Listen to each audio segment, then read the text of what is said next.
Hello ಎಲ್ರಿಗೂ ನಮಸ್ಕಾರ. ಇವತ್ತು ಡೇ 10 ಆಫ್ 21 ಡೇಸ್ ಚಾಲೆಂಜ್. ಖಾಲಿ ಹೊಟ್ಟೆಯಲ್ಲಿ ನೀರು ಕುಡಿದು ಆ್ಯಸ್ ಯೂಶ್ವಲ್ ಕರಿಬೇವು ಹಾಗೆಯೇ ಆಮ್ಲನ ತಿಂತಾ ಇದ್ದೀನಿ. ಇದನ್ನು ತಿನ್ನೋದ್ರಿಂದ ಈ ವಿಂಟರಲ್ಲಿ ಆಗುವಂಥ ಹೇರ್ ಫಾಲ್ ಅಂತೂ ಸಿಕ್ಕಾಪಟ್ಟೆ ಕಮ್ಮಿ ಆಗಿದೆ. ನನಗಂತೂ ನವಂಬರ್ ಡಿಸೆಂಬರ್ ಬಂತು ಅಂದರೆ ಸಿಕ್ಕಾಪಟ್ಟೆ ಹೇರ್ ಫಾಲ್ ಆಗುತ್ತೆ.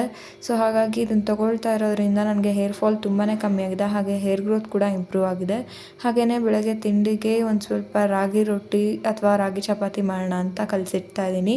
ಹಾಗೆಯೇ ಇವತ್ತು ಯಾಕೋ ಜಿಮ್ಗೆ ಹೋಗೋಕ್ಕೆ ಮನಸ್ಸಿಲ್ಲ ಅಂತ ಹತ್ತಿರದಲ್ಲಿದ್ದ ಪಾರ್ಕಿಗೆ ಹೋಗಿ ಒಂದು ಸ್ವಲ್ಪ ಆ್ಯಪ್ಸ್ ವರ್ಕೌಟ್ ಹಾಗೆಯೇ ಫ್ರೀ ವರ್ಕೌಟ್ ಮಾಡ್ಕೊಂಡು ಬಂದೆ.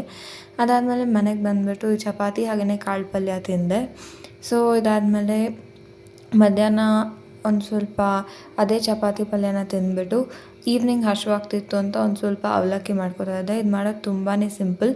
ಫಸ್ಟು ಪೇಪರ್ ಅವಲಕ್ಕಿ ಅಂತೀವಲ್ಲ ಅದನ್ನು ತೊಗೊಂಡು ನೆನ್ನೆ ಮಾಡಿದಂಥ ಚಟ್ನಿ ಪುಡಿ ಹಾಕೋತಾ ಇದ್ದೀನಿ. ಹಾಗೆ ನಿಮ್ಗೆ ಏನೇನು ವೆಜಿಟೇಬಲ್ಸ್ ಬೇಕೋ ಎಲ್ಲ ಹಾಕೋಬೋದು.